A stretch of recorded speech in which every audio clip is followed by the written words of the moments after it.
À partir du moment où la Nouvelle-Calédonie devient française, il y a deux points d'ancrage qui sont Balade et Port-de-France qui deviendra plus tard Nouméa.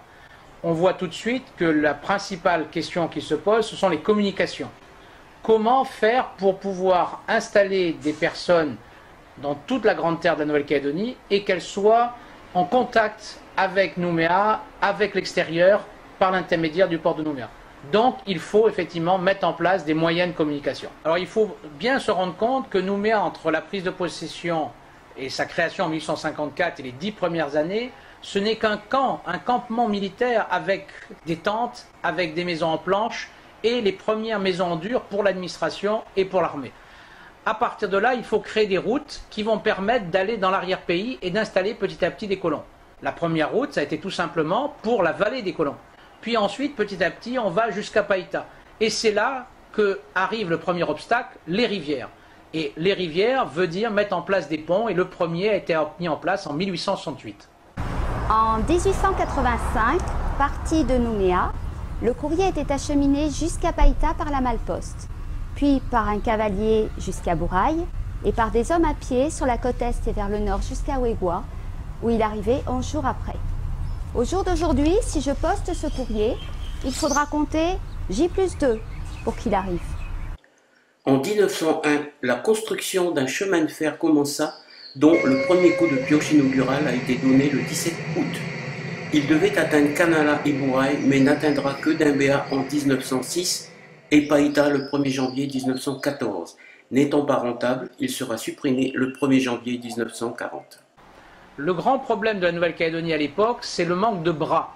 Alors, à partir de l'ouverture du bagne en 1864, nous avons effectivement des ouvriers de la transportation qui vont travailler à faire les premières routes. Mais il faut attendre 1882 et le gouverneur Palu de la Barrière pour qu'effectivement il y ait des camps volants qui créent des routes partout sur la côte ouest de la Nouvelle-Calédonie. On peut dire qu'on a un premier réseau routier à partir de 1882. La route de Bogaine a été faite à la main par les condamnés qui travaillaient à la main, à la pioche. Beaucoup, c'était des Algériens, beaucoup, et se plaignaient toujours que la terre était trop dure, que les pioches s'abîmaient. Et les grands-pères, donc Antoine Pagès, qui était chef de chantier, faisait que de reforger toute la journée, reforger les pioches. Vu que les routes se développent très lentement en Nouvelle-Calédonie, pour essentiellement le manque de personnes pour faire ces routes, c'est grâce aux navires que l'on va avoir la possibilité de sortir de leur isolement et de leur enclavement les colons et les quelques fonctionnaires qui sont mis en place tout le long de la Grande Terre. Alors, ce n'est pas un hasard si on a donc d'abord un service de l'administration, à partir de 1872, le tour de côte, c'est-à-dire effectivement un service privé subventionné par la Nouvelle-Calédonie.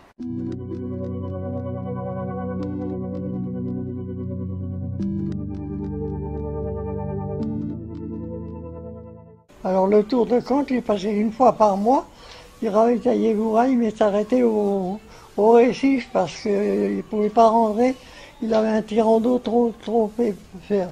Alors c'était donc les chalands remorqués par une chaloupe qui était conduite par M. Drémont et qui amenait les vivres au débarcadère de Bouraille. Je vais vous parler du tour de côte, quand il n'y avait pas les routes encore et qu'il y avait...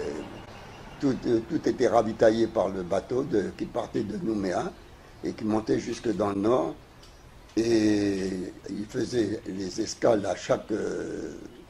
à partir de Goro, Yaté, et ainsi de suite, tout en montant tout le long de la côte est. Là.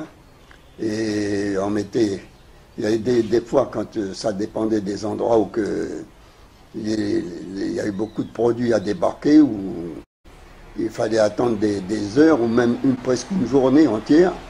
Alors pour monter jusqu'à Yingen, il nous fallait presque une semaine. J'ai pris pour la première fois le tour de côte, le Mawata, en juillet 1934, à partir de Poibo jusqu'à Nouméa. Nous étions plusieurs enfants du Nord à prendre le tour de côte pour venir à l'école à Nouméa.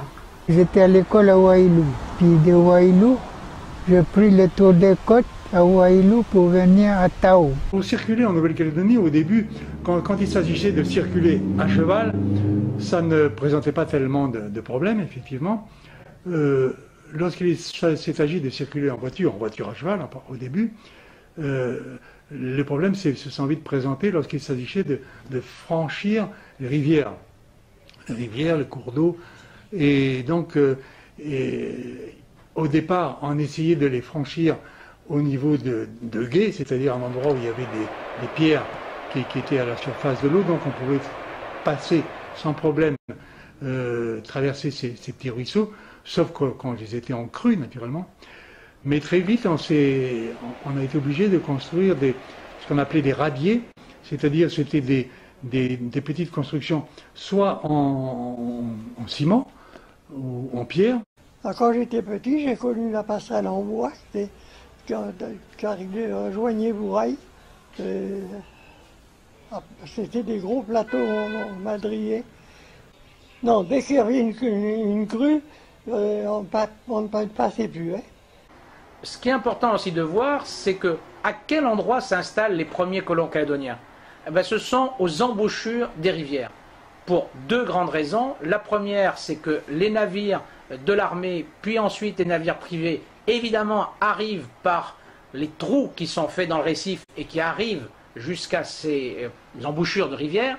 Et la deuxième chose, qui dit rivière dit eau, qui dit poisson, qui dit des terres agricoles alluviales. Donc effectivement, les premiers centres de colonisation, ce n'est pas un hasard si on les trouve à Bourail, avec la rivière la Néra, ou à d'autres endroits, chaque fois où il y a une embouchure. À partir du moment où on commence à avoir quelques ponts, on s'aperçoit très vite qu'il y a des rivières qui sont très larges et surtout qui ont des crues annuelles qui ne permettent pas, avec les moyens de l'époque, de mettre en place des ponts. Le choix de l'administration a été de créer des passerelles. Mais ces passerelles sont régulièrement enlevées par les cyclones, régulièrement enlevées par les intempéries. Et donc le choix qu'a fait ensuite l'administration, fin du 19e siècle, ça a été de mettre en place des bacs. Et c'est pour ça qu'en Calédonie, tout le long de la côte ouest, tout le long de la côte est, mais aussi au nord et dans le sud, on avait des bacs pour passer les rivières calédoniennes. À ma connaissance et dans le souvenir familial de la famille Fayard qui est à Dimbéa depuis 1857, il n'y a jamais eu de bac sur la rivière de Dimbéa. Le meilleur souvenir que j'ai, c'était le franchissement de la Tontouta. C'est qu'à l'époque, dans les années 1930, eh bien, il n'y avait qu'un bac pour traverser. Et ça nous faisait un intérêt certain, car tout jeunes que nous étions, on s'intéressait donc à la stabilité du bac. À Gomène, eh bien, j'étais doublement intéressé. D'abord, continuer la route vers le nord, mais aussi s'infiltrer dans la rivière qui nous permettait d'approcher les fameuses momies de Fatanawe. C'était une curiosité à ne pas manquer. En 1881, la pirogue était le seul moyen pour traverser la rivière en Nouvelle-Calédonie. À partir de 1883, les pirogues ont été remplacées par les bacs qui n'ont jamais cessé d'évoluer en fonction des besoins.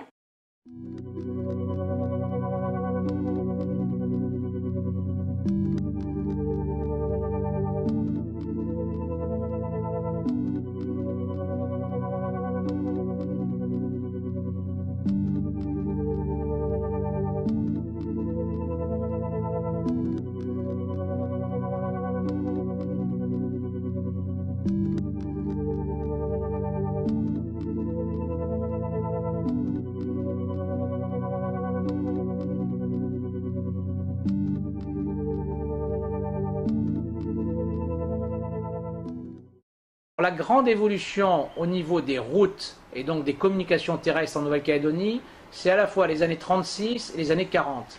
Les années 30 parce qu'il y a les grands travaux du gouverneur Guyon, les années 40 parce que bien sûr il y a la présence américaine, et les Américains se sont rendus compte qu'il fallait élargir les routes calédoniennes, qu'il fallait les aplanir, et ils avaient les bulldozers et les caterpillars qu'il fallait pour cela.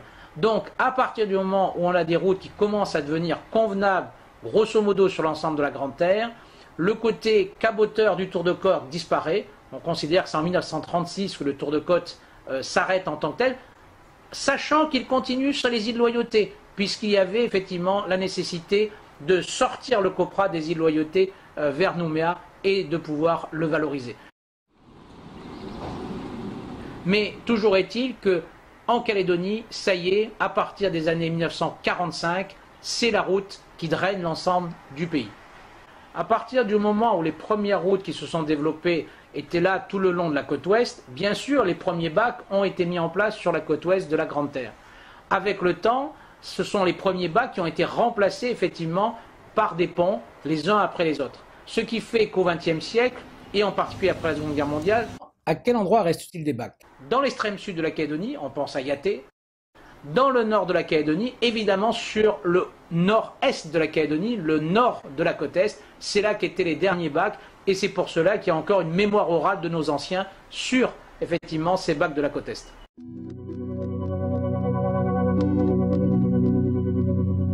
J'ai connu tous les bacs de la côte est, quoi. Et bien sûr, j'ai connu aussi le bac de Wegwa, au nord de la Calédonie, sur le Diaote, quoi.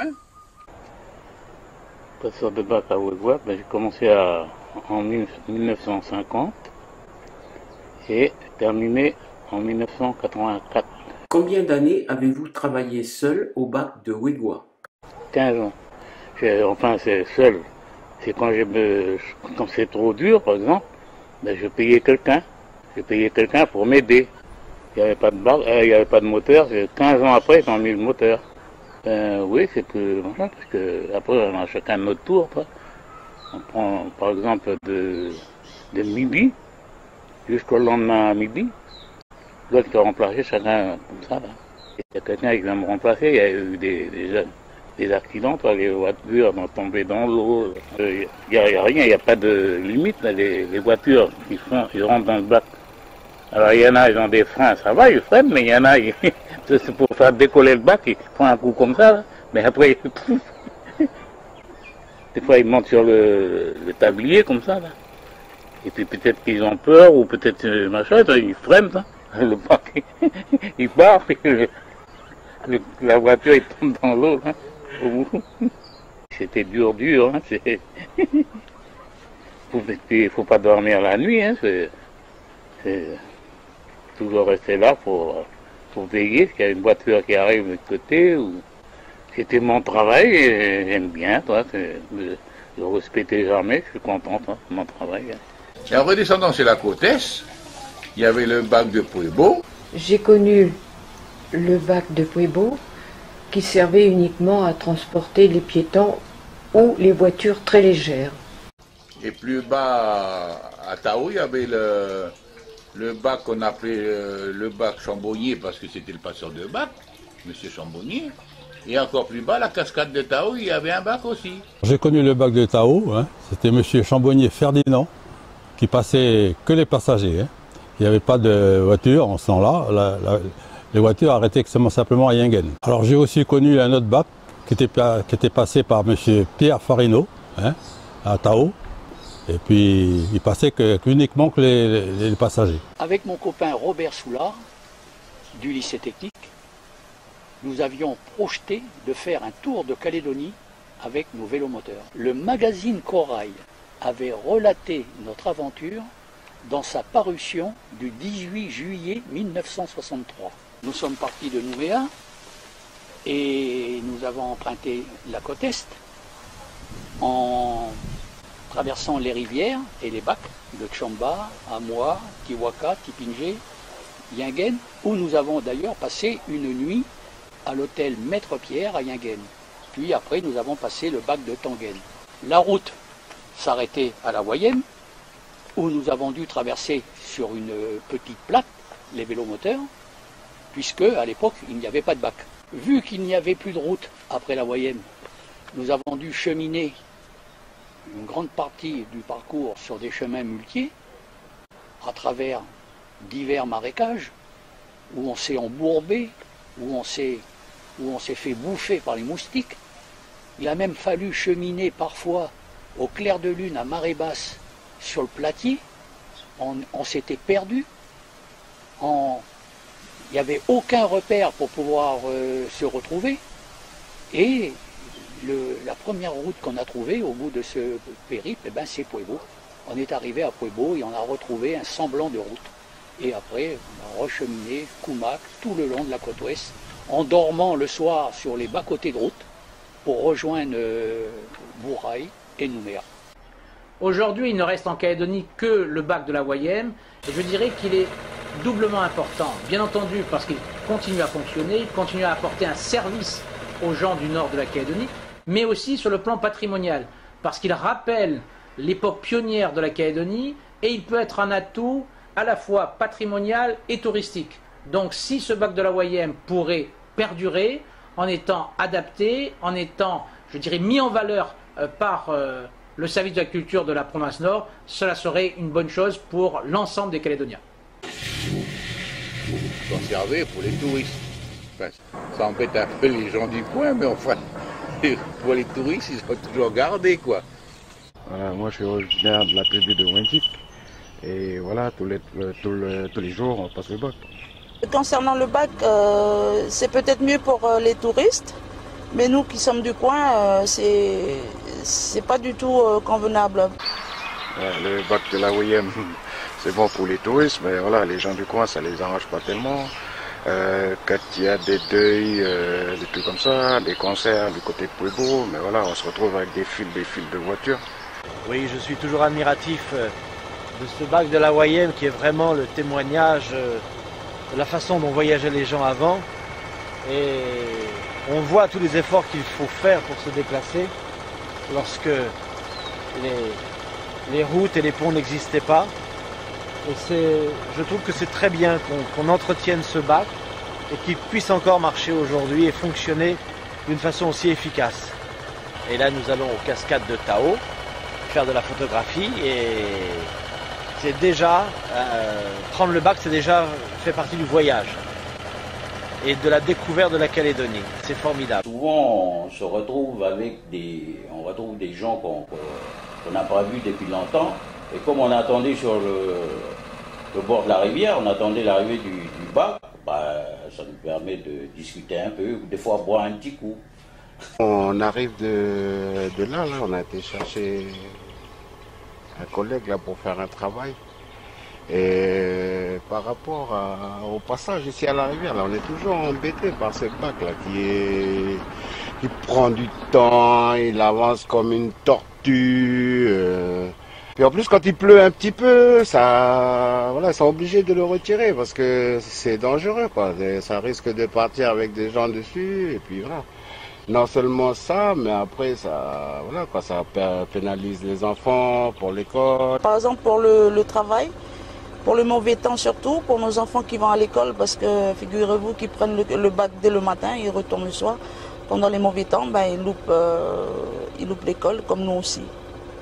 Voilà, avec ce nouveau bac-ci, là, il est plus gros, plus de capacité par rapport à l'ancien bac, il pesait que 15 tonnes. Celui-là, il fait 45 tonnes. Donc, quand il y a les mauvais temps, il faut 2 ou 3 pour manipuler, pour le mettre sur le côté. On le range comme un bateau. Et voilà, on le retire, on laisse simplement le câble tomber dans l'eau. On détend le câble là-bas avec le treuil. Et le câble, on le laisse tomber dans l'eau. Et le bac, on le range sur le côté comme un petit bateau. Mais ce qu'on fait, c'est qu'on le met de ce côté-ci par rapport à l'autre côté. Parce que de ce côté-là, on a plus de courant. Par rapport à l'autre côté, ici, on est à l'abri de la baie. Donc le bac est plus protégé de ce côté-ci. Ici, c'est un coin, on va dire, tabou pour nos vieux. Cette rivière-là, tout au long, là, c'est une rivière sacrée. Ici sur la Wayem, il y a le monstre qui habite ici, on le considère comme le gardien de la Wayem. Et quand l'embouchure est ouverte, et ça le permet de sortir, rentrer. Mais quand la baie est fermée, là, il tourne en rond ici. C'est ce que les anciens y racontaient. Quand on traversait le bac de la Wayem, notamment, les passeurs interdisaient aux enfants de descendre de la voiture parce que c'était trop dangereux. C'est une embouchure qui est vraiment infestée de requins et on avait très peur, on avait hâte que ça se termine. Heureusement que la rivière n'est pas large parce qu'on se disait si on coule, qu'est-ce qui nous arrive quand on est enfant? On s'imagine tout un tas de choses et voilà, c'était un peu notre angoisse, cette rivière de Wayem. Le caillou qui se trouve là-haut, apparemment, c'est les traces ici au bac, c'est les traces d'un géant Et apparemment, le caillou il est tombé d'en haut et voilà, il a fait tomber le caillou et voilà, il s'est retrouvé en bas dans la rivière. Voilà. Bon, les heures de travail, c'est là, j'ai pris à. C'est les heures de. C'est 3 8 de 6 à 14 heures. Et 14 à 22 heures. Et 22 heures à 6 heures. On est 3 passeurs. Hein. On travaille aujourd'hui, demain on est au repos. C'est l'équipe qui travaille. On est 2 équipes de 3. Le bac il est gratuit. 24 heures sur 24. Pas dans le cas des 8 heures. Maintenant c'est pas comme l'ancien bac. Maintenant c'est. Il y a plus de voitures. Hein. C'est pas comme avant. Maintenant on fait 60 fois, ou plus 60 fois aller-retour. Hein. On voit comment maintenant on note les voitures. Le feuille là, on note les voitures. Hein. Chaque fois on va aller, mais on va pas vite, on va avec une voiture, on va aller retour avec une voiture. Le bac, de par son bruit qu'il fait à minuit, 1h du mat, parce qu'il est obligé d'emmener les gens de l'autre côté à l'autre côté.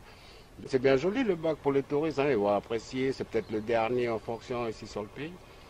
Mais derrière ça, le bac aussi amène tout un tas de formes de pollution qui sont inappropriées pour l'espace dans lequel il se trouve. De par ça, il y a aussi tout ce qui est, on va dire, déversement d'hydrocarbures, d'huile, tous ces tas de choses-là quand ils ont besoin de vidanger le bac et tout. Donc du coup, voilà, il y a aussi cette forme de pollution-là qui s'inscrit aussi dans l'espace. Les malades qui ont besoin d'aller pour leur santé à l'hôpital. S'agissant des ambulances, s'il y a une urgence, on perd beaucoup de temps en prenant le bac. Parce que si le bac il est déjà du bon côté, ça va, mais s'il est de l'autre côté, le temps qu'il revienne, on perd trop de temps. L'inconvénient du bac, c'est ça. Et quand il y a des urgences, voilà, les ambulances, les VSF sont obligés de faire le tour. Mais non seulement eux, mais aussi tout le développement du secteur. Quoi. À cause du bac, on est obligé de faire le grand tour avec des camions, des engins qui sont trop lourds. Par exemple, si c'est trop lourd pour le bac. Si je devais passer de Tours pour la Pueblo, je mettrais 3 heures, 2 heures, 3 heures. Et là, à cause du bac, je suis obligé de faire le grand tour, passer par la Konetiwaka, redescendre de l'autre côté et revenir. Je mettrai 7 heures, 8 heures.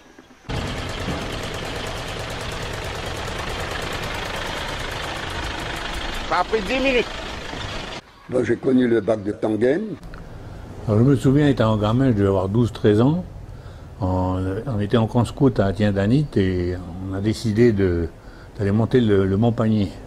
Donc on a traversé la Yingen sur le bac, la Tangen aussi, et ensuite il n'y avait plus de route et donc on est parti à pied. Arrivé à la Wayem, il a fallu remonter le long de la Wayem, traverser la Wayem sur un radeau, et puis ensuite on a continué jusqu'au pied du Mont Panier. Et là, le lendemain, il s'est mis à pleuvoir des cordes et impossible de monter au panier. Il y a bien trois scouts qui ont essayé, mais ils sont vite redescendus. Et donc, on est rentré penaud jusqu'à Tangen. Et puis, on a appris à ce moment-là que c'était un cyclone qui était en formation, qui arrivait sur la Nouvelle-Calédonie. Celui de Yingen. Comme Yingen, par exemple, que le bac était en plein village, là, hein. Et bien, il n'y avait que 2 passeurs qui travaillaient 24 heures sur 24. Il n'y avait pas de jour de repos, il n'y avait pas de samedi, pas de dimanche. Et puis à l'époque, on n'avait pas les permissions comme maintenant, quoi. Hein. Après, longtemps après, ça a changé, ils ont mis 2 équipes, quoi. Hein. La paye, ils étaient payés, mais à l'époque, il n'y avait pas les heures supplémentaires comme maintenant. Et les gars, les pauvres, ils disaient rien. Alors, ils travaillaient toujours, quoi. Hein. Il y avait un bac qui n'était pas trop grand, alors le bus, le LASEA, quand il arrivait, il restait de l'autre côté de la rivière. Et le lendemain matin, quand il fallait reprendre le bac, le chauffeur, il appelait, mais souvent, c'était vers 3-4 heures du matin. Hein, il appelait le bac, mais le passeur de bac, 3/4 du temps, il dormait. Alors le gars, il appelait, des fois il se réveillait à 5 heures du matin, au lieu de partir à 3 heures, il partait à 5 heures du matin. Comme ça, ou alors quand il y avait les inondations, par exemple, des fois le câble est cassé, alors là c'était, puis si le bus avait pu passer la rivière avant ça, il était bloqué de l'autre côté, puis on n'avait pas de bus pendant 2 ou 3 jours, quoi, en attendant que la rivière se calme, quoi. Oui, maintenant, il n'y a plus les bacs, avec les ponts, c'est quand même plus agréable, quoi. Hein. Parce que dans le temps, moi je me rappelle, en plus des routes qui n'étaient pas aussi bonnes que maintenant, qui n'étaient pas coltarées du tout. Il y avait plein de nids de poules surtout, quoi. Yinguen-Nouma, il fallait compter 8 heures. Alors que maintenant, je crois qu'on met 4 heures, je ne sais pas, très longtemps que je ne suis pas remonté sur la côte est, quoi. Voilà, c'est... Mais enfin, pour les gens de la côte est, c'est quand même plus agréable, quoi. Pour le touriste, ça va, il s'en fout, il n'est pas pressé, lui. C'était un bon souvenir, d'avoir connu les bacs, parce que nous, on s'est amusés à aller passer le bois, là. On se crochait derrière, et puis dès que le bac, enfin, quand il commençait à partir, on se baignait, on se crochait derrière, dès que ça marchait, puis on voit que c'est un peu loin, ça y est, on ressaute, puis on renage les rives. Il y a des bons souvenirs, mais par contre, je veux dire, je sais pas, hein, le fait de faire les ponts, c'est mieux. Parce que c'est plus... pour les gens qui se déplacent, c'est quand même mieux d'avoir les ponts. Fait de voir ces passeurs, mais ils étaient courageux quand même parce que c'était pas évident. Avant, il n'y avait pas les cabines. Maintenant, les bacs de maintenant, ils ont les cabines pour protéger de la pluie, machin, ils rentrent dedans. Mais avant, non. S'il pleut, même s'ils ont leur imperméable, ils sont tous mouillés. Celui de Tipingé. Quand il y avait les colporteurs, hein, parce que à l'époque, on ne prévenait pas. Le gars, il descendait par exemple de Yinguen ou de tout avec son camion, il allait charger à Nouméa. Le bac, admettons que c'était un 10 tonnes qu'il y avait là. Et les TP, sans prévenir, ils enlevaient le bac pour le réparer, ils mettaient un bac de 5-6 tonnes.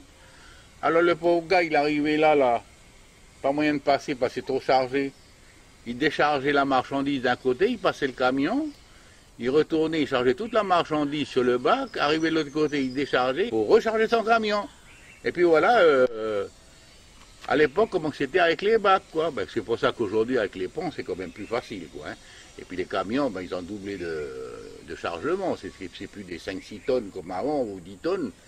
C'est des 15-16 tonnes, même il y a des semi-remorques maintenant. De Tiwindé.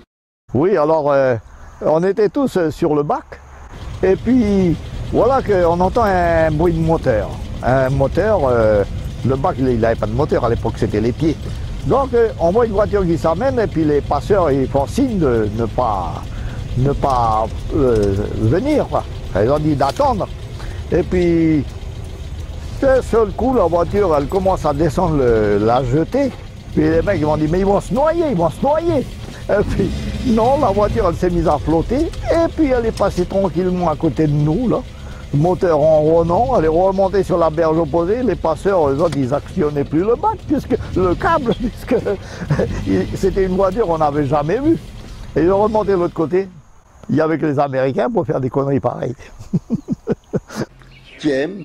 Oui, alors on a essayé de parler pour les bacs, et là, juste en bas de chez moi, il y avait un bac, et puis ça y est, maintenant dès qu'il y a les ponts, c'est le pont qui est en service. Moi, je préfère, c'est le pont. Parce que mon fils, il a un sémi, et quand il est chargé avec le matériel, il ne peut pas passer sur les bacs. Ils ont besoin de faire le tour pour aller à comment. Alors, avant, c'était le bac, et là, ils sont finis, ils sont montés en haut, là, un peu en haut, là. Il y avait le premier pont. Ils ne sont pas mis en haut, mais ils sont passés en bas. Dès qu'il y a le courant, on ne peut pas passer. Et puis là, ils sont agrandis l'autre. Et puis ça fait un peu haut. Et puis là, on peut passer, si tombe la pluie, si tombe pas la pluie, on passe toujours. Thiem, tout ça, là, il a fallu que c'est par bateau, quoi. Hein. Moi, j'ai pas connu ça. Tiens, moi, je me rappelle quand on ravitaillait le tour de côte, ravitaillait l'entreprise pour les travaux du pont de la Thiem, là. C'était par le tour, le ciment était acheminé par le tour de côte. Ouais. Et avec ça, hein, la route n'arrivait même pas encore à Poney-Loin. Hein. Elle arrivait tout juste à Wailou. Hein. Et là, nous sommes à Tours, devant l'atelier de M. Marc Lévesque, où on fabriquait des bacs, où on les réparait, et on réparait même des bateaux aussi, hein, à l'époque. Hein. Ouais, ça rappelle ma jeunesse, tout ça. C'est dommage que ça n'a pas continué. On a tout laissé tomber comme ça. C'est malheureux, quoi.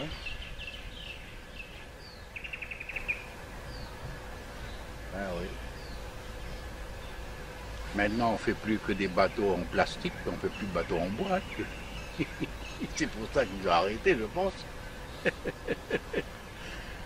Et voilà. Ainsi va la vie. Là, je vais vous montrer l'atelier de mon père qui date de 1927. Il a commencé à travailler.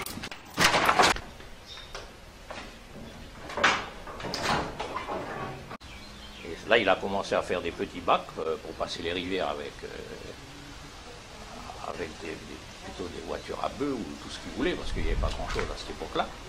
Et petit à petit, les bacs, ils ont monté de format. Pour passer la première voiture, il a fallu donc des bacs assez grands. Et le plus grand bac qu'il a fait, un des derniers grands bacs qu'il a fait, ça a été pour la Chamba, qui mesurait quand même 22 mètres de long. Mais quand il fallait aller payer les passeurs de bacs, c'était à cheval. Il partait d'ici à cheval jusqu'à Wailou. Mais il transportait tous les bacs lui-même avec sa pétrolette, qui n'est plus là maintenant. Et là, il allait jusque sur... il remorquait les bacs, il partait d'ici, il allait jusqu'à Wailou. Et quand même 10 heures de remorquage. Il mettait le bac de rechange, comme il avait un bac de rechange, il était obligé. Quand il fallait en mettre en réparation, révision, et tout. Et il reprenait l'autre, il le ramenait ici. Il le montait à terre, il était sur des rails, il était installé. Il était tiré à terre avec des ballons, des ballons à cette époque-là. Tiponite. Et des fois, quand il venait réparer les bacs, il retirait les bacs, quoi. Et puis, on traversait la rivière en plate, à la Godine, parce qu'il n'y avait pas de moteur à l'époque, c'était tout à la main. Et puis, quand il y avait des chevaux, il sautait à l'eau, le gars, il retirait la selle, mettait ça dans la plate, et puis traversait comme ça, voilà, comment que ça se passait, quoi. Ponandou. Ah oui, aussi, il y a des fois... ça dépend ce qu'il y avait sur le... C'est les bacs qui n'étaient pas trop grands à l'époque, c'était juste, quoi. C'était des 6-7 tonnes, quoi, qu'ils pouvaient supporter. Combien, des fois, les camions aussi, ils n'étaient pas aussi gros que maintenant, mais quand il arrivait que le gars n'était pas trop habitué à passer sur le bac, quand il arrive de l'autre côté pour descendre, manque de peau, le bac il s'en allait, puis tout le bac il coulait, quoi. Et puis le camion se retrouvait à l'eau. Alors là, tu étais bloqué pendant 2-3 jours. Coquingone. Avant, le seul moyen de traction, c'était de tirer sur le câble à la main, quoi. Et puis, de temps en temps, il montait sur le câble et poussait avec les pieds. Comme ça. Mais il ne fallait pas que le câble, des fois, quand il commençait à être vieux, les fils qui sortaient à l'époque, et à l'époque, il n'y avait pas les gants comme maintenant. Aller piquer les mains ou les pieds avec les câbles, là. Oh, c'était pas rigolo pour eux. Il y a le bac de Tiwaka, le bac de Chamba, à l'époque des grandes marées basses, au mois de juillet, là, quand les 0,1, là. Et le bac, souvent, il était bloqué dans le milieu. Alors là, il fallait attendre, je sais pas, que la marée remonte pour pouvoir débloquer tout, et puis pouvoir traverser. Et puis la nuit, souvent des bacs, et quand on arrivait de l'autre côté, et puis que la maison du passeur était de l'autre bord, et tu pouvais corner, tu pouvais machiner, tu arrives à 8h du soir, tu passais le lendemain matin à 6h, tu attendais de l'autre côté, avec les moustiques et tout ça, tu vois. Qu'est-ce que ça coûtait de prendre un engin pour creuser? Mais oui, mais à l'époque, on n'avait pas les pelles rétro, on n'avait pas tout ça, c'était tout à la main. Mais même, ils en creusaient à la main un peu, quand même. Oui, surtout à Tiwaka. Pas Chamba, non, mais Tiwaka, oui. Tiwaka, oui. Parce qu'on restait, surtout qu'on restait bloqué à une dizaine de mètres, 10 mètres au pire aller de la jetée. Mais moi, à Tiwaka, je faisais la pêche au crabe en attendant que la marée monte. À moi. Je me souviens au bac d'Amois, un jour, mon beau-père, vraiment distrait, est descendu de voiture sans mettre le frein à main, en attendant le bac. Et la voiture s'est retrouvée à flotter dans la rivière. Et pour nous, ça a été une rigolade parce qu'on voyait tout ce qu'il y avait dans la voiture qui flottait. Tchamba. J'ai passé mon enfance à quelques centaines de mètres de l'embouchure de la Tchamba, qui est la rivière la plus large du territoire. Et donc, comme tous les gens de la côte Est, notre vie était rythmée par les bacs. Et je me rappelle quand j'accompagnais mon grand-père pour aller chercher le café dans les vallées jusqu'à Yingen, qu'il traitait ensuite à l'usine, ou quand nous rendions visite à nos cousins de Hamois ou de Touault. Le voyage était une aventure, évidemment. Passer 3 ou 4 bacs, ça prenait beaucoup de temps. Et il fallait toute la science de mon père et de mon grand-père, hommes de la nature, hommes de la terre, pour calculer avec les marées, la lune, les moments les plus propices pour passer le plus rapidement. Mon père s'occupait de l'entretien des bacs. Et quand il y avait des mauvais temps, soit si c'était beaucoup de vent, il allait les cacher dans les palétuviers en haut, dans le haut de la rivière, ou s'il y avait une grosse inondation, il allait les mouiller dans la petite baie devant la maison et pour les protéger, et quand c'était fini, il les remettait en place. Les passeurs, surtout ceux de la Tchamba, faisaient un peu partie de notre famille, vu la proximité géographique et le fait que mon père travaille avec eux de temps en temps. Et je me rappelle de la famille Lecaille, Étienne et Henri, de Émile Philippon, il y en avait peut-être d'autres, mais ceux-là, c'était ceux qu'on voyait le plus souvent. Donc les passeurs, moi j'ai connu plusieurs périodes. J'étais petite certes, mais au début, je les voyais tirer le câble pour nous faire traverser. Avec leurs mains, et ils avaient des gants qui étaient très vite usés avec le sel qui était abîmé, et après il y avait une caisse avec des écorces de bananier. Ils prenaient des paquets dans leurs mains et ils tenaient le câble avec pour se protéger. Les bacs c'était quand même un peu dangereux parce que je me souviens d'un soir que des touristes australiens sont tombés à la rivière croyant que c'était la route, puisque devant, le bac était déjà au milieu de la rivière, et il y avait les feux d'une voiture, et ils sont tombés carrément dans l'eau. Ponériouin. Je me rappelle une fois, on était montés, avec le bus qui est machin, on était montés avec papa et maman jusqu'à Ponériouin. Ouais. Et après, on a pris le tour de côte pour aller jusqu'à Yingen. Ah oui, parce que... les autos n'allaient pas plus loin.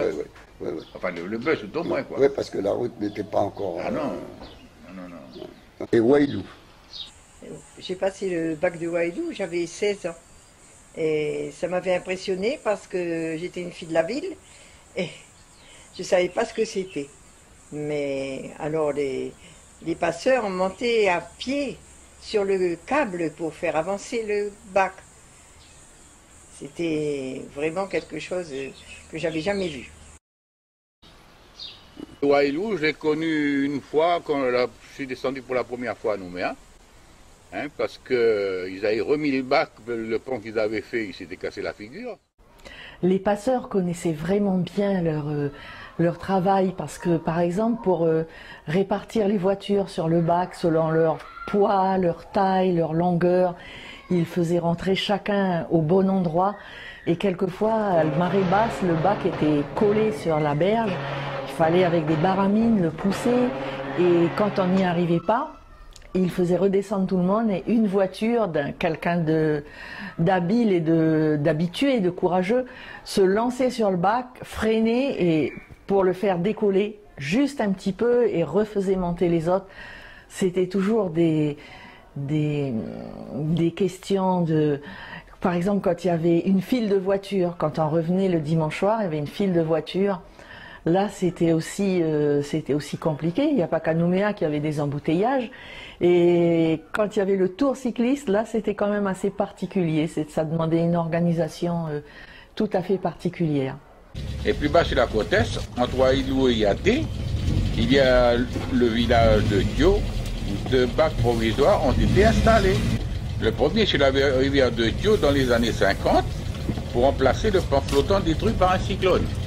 Le premier pont sur la Thio a été construit en 1897. C'était un pont ferroviaire pour le transport du minerai de nickel. En 1938, on y a collé un pont pour véhicules. En 1946, ce pont sera coupé sur une quarantaine de mètres par un cyclone. Le pont jumelé a été remplacé par un pont flottant américain. En 1948, ce pont flottant a été détruit par de grandes inondations. Et on y avait installé une petite passerelle sur 40 mètres en attendant le bac qui arrivait de la côte est. La construction du pont définitif a commencé en 1953 et s'est terminée en 1955. Donc on a supprimé le bac. Et le second, le bac de Néfastia en 84, pour désenclaver les tribus de Saint-Jean-Baptiste, de Petit et de Grand-Bourindi. Et avant pour aller à Thio, on prenait la pirogue. Oui. On prenait la pirogue pour aller à Thio. Il faut compter une journée de Bourindi-Thio. Et ils ont mis un bac à l'arrivée de Néfastia. Pour aller d'ici jusqu'à Néfastia, on allait à pied. On prenait les bacs, on arrivait à Néfastia les bacs, mais il n'y a pas de voiture à l'époque. Je marchais à pied jusqu'à Thio. Après, ils ont construit le pont. Ils ont construit le pont. Et là, c'est un avantage pour nous quand ils ont construit le pont. Parce qu'on peut aller en voiture jusqu'à Thio. À l'époque, on mettait une journée avec les pirogues. Et aujourd'hui, avec une voiture, on met 1 heure. Et puis bien sûr, j'ai connu dans le sud le bac de Yaté. J'avais environ une dizaine d'années et dans il n'y avait qu'un seul curé qui faisait la messe pour toute la commune. Et pour se rendre sur Ougna, il était obligé de prendre une barcasse et traverser. Lui, il avait mis la selle dedans la barcasse et le cheval nageait. Et quand ils sont arrivés de l'autre côté, le cheval s'est fait bouffer par un requin. Je suis originaire de Yaté, plus particulièrement de la tribu d'Ougna. Et j'ai bien connu les bacs de Ougna et de la Kébini. Et celle-là, déjà, il y a plus de 60 ans. À cette époque-là, il y avait un passeur par bac. Mais au fil du temps, vu la circulation, ils ont complété. C'est l'une de Ougna plutôt. Vu la distance entre les rives, il a fallu une évolution, et notamment avec les moteurs. Parce qu'avant, ça se faisait à la main. Les passeurs tiraient à la main, tout au début, ou avec des gants. Et puis l'astuce qu'ils ont trouvée, c'est avec du bois. Ils ont fabriqué des morceaux de bois qu'ils mettaient sur le câble. Ils faisaient une rainure qui tirait le câble. Il y a eu des anecdotes, notamment, on peut dire, avec Rengré qui a eu 2 décès. Notamment l'infirmier d'Ougna, M. Jacques Wodé. Il était décédé pendant la traversée. En voulant traverser le bac, le passeur est absent pendant son service et après la personne a essayé de traverser à nage et il n'est jamais arrivé sur l'autre côté. Sur Gouro aussi, il y a eu un décès aussi. Un monsieur Akoumi, le passeur aussi. Il est mort, on ne sait pas comment.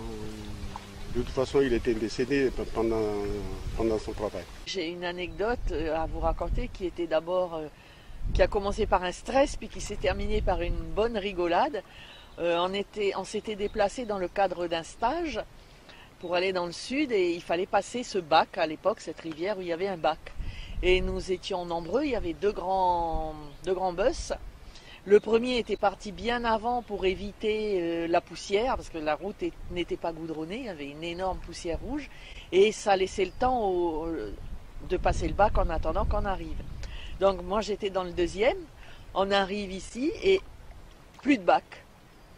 Alors ça a été un peu stressant, question, on descend et on s'approche, et on voit au fond de l'eau le toit du bus. Alors là, on a quand même eu un peu peur, quoi, parce qu'il y avait nos copains dedans, nos collègues, et on a eu un moment sur l'autre rive, une camionnette arrive et nous fait signe et nous explique qu'il fallait monter un peu plus haut pour passer à Gué, qu'ils allaient nous récupérer parce que le bac avait carrément coulé avec le bus dessus et tous nos amis. Et ils n'ont même pas eu le temps de sauter avant, ils ont dû sortir par les fenêtres, replonger après leur bagage, leur sac, et partir sur l'autre rive trempés comme des poules mouillées.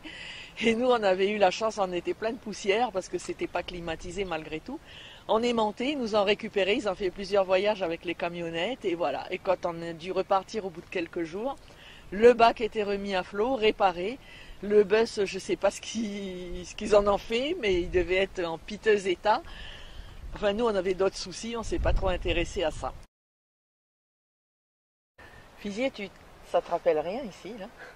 Oh putain, si, je me rappelle bien de quelque chose qui s'est passé, c'est qu'on était dans le bus, 3 copains et moi, on était assis à l'arrière du bus, et puis voilà que le bus a coulé avec le bac qui devait nous amener sur Goro.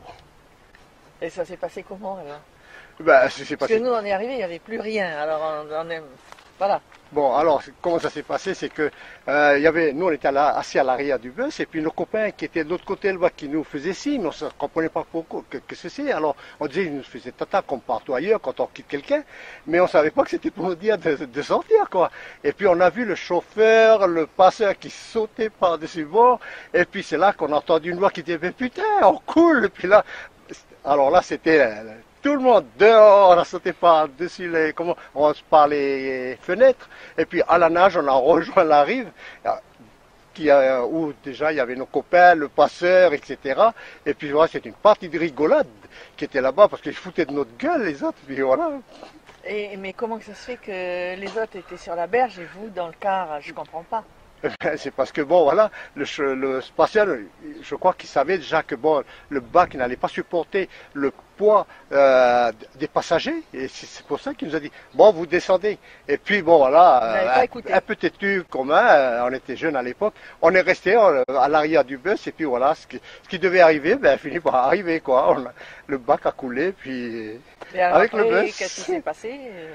Ben, ce qui s'est passé après, c'est que bon voilà, comme on était déjà mouillé, on a dû replonger pour aller récupérer nos bagages, tout. Puis il y avait, je crois, il me semble qu'il y a une camionnette qui passait par là, il a récupéré les bagages, tout, etc. Puis il a ramené sur Goro.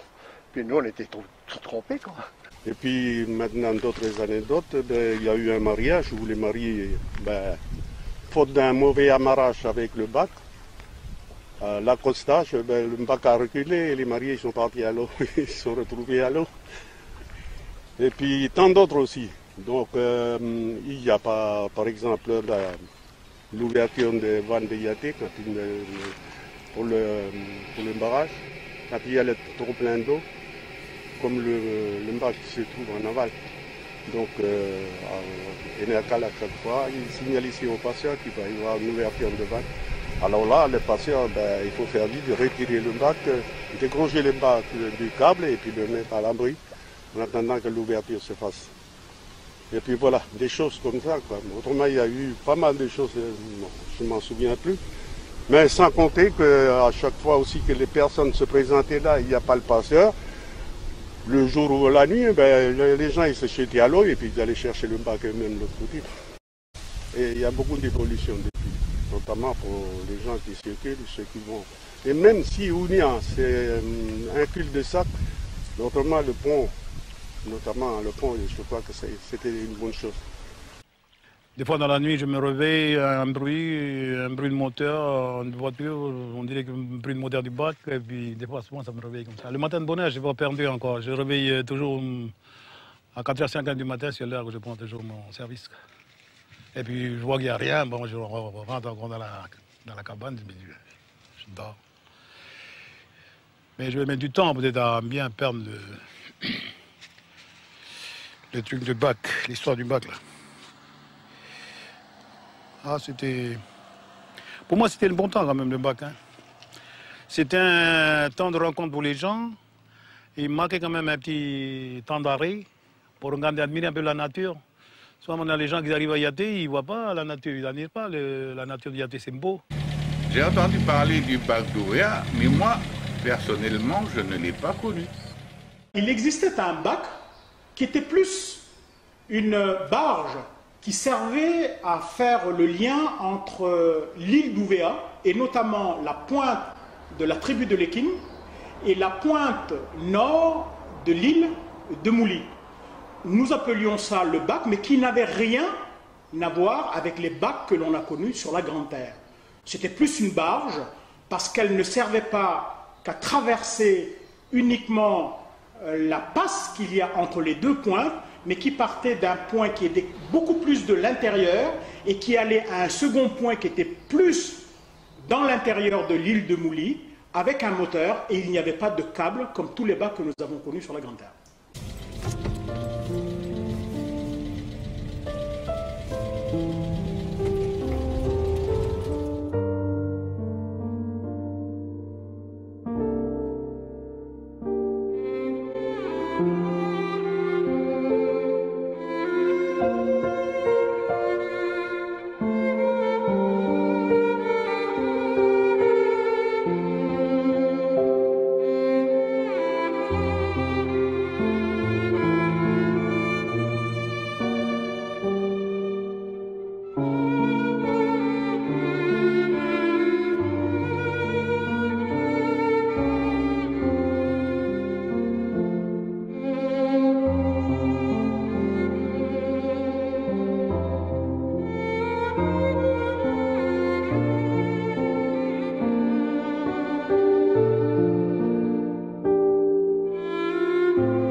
C'était dur, hein, Ça fait un peu haut.